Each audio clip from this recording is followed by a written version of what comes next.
So, this was the week when Julie Burchill finally sunk to her appropriate level and was reduced to making comments on another journalist's article, specifically Paris Lees and her article about catcalling and experience of street harassment.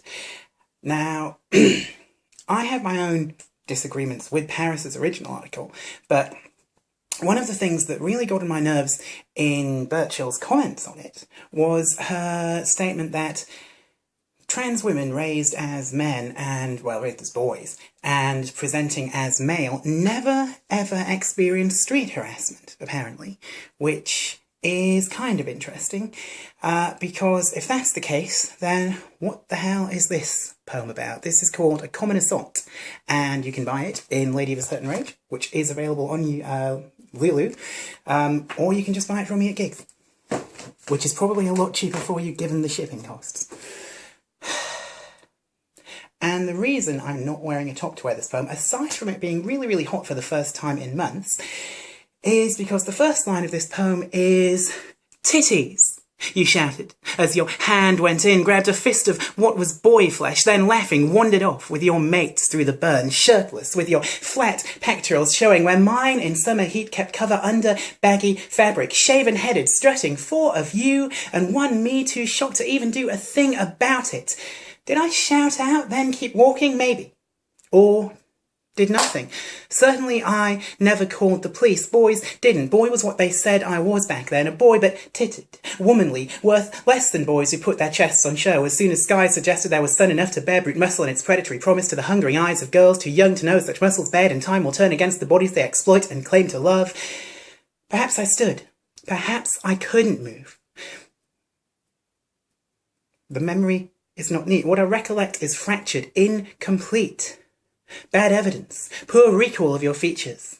Cis-white skinheads, you all look the same to me, pale chests that never seem to tan, and eyes that look on others but as creatures put on earth to please you, give you laughs. Honk, lame, Asian, queer, disabled, fat, all sacrificed to your idea of fun.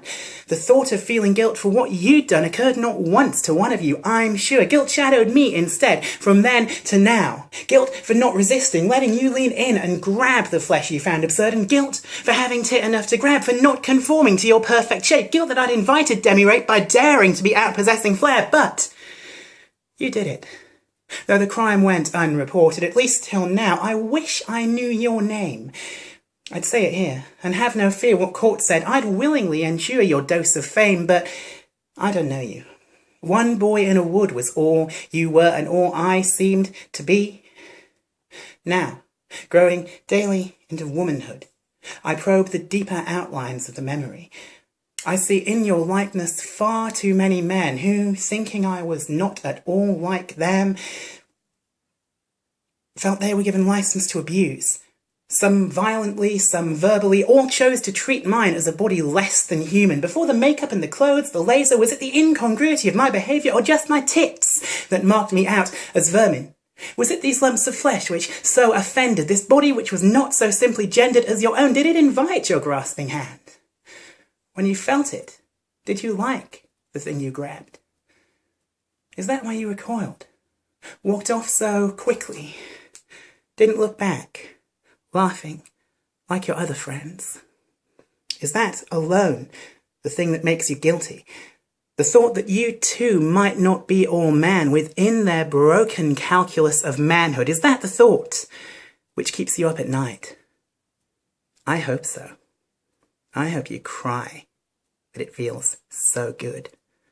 Now, think about my tits, dear, and sleep tight. As always, thank you for your time.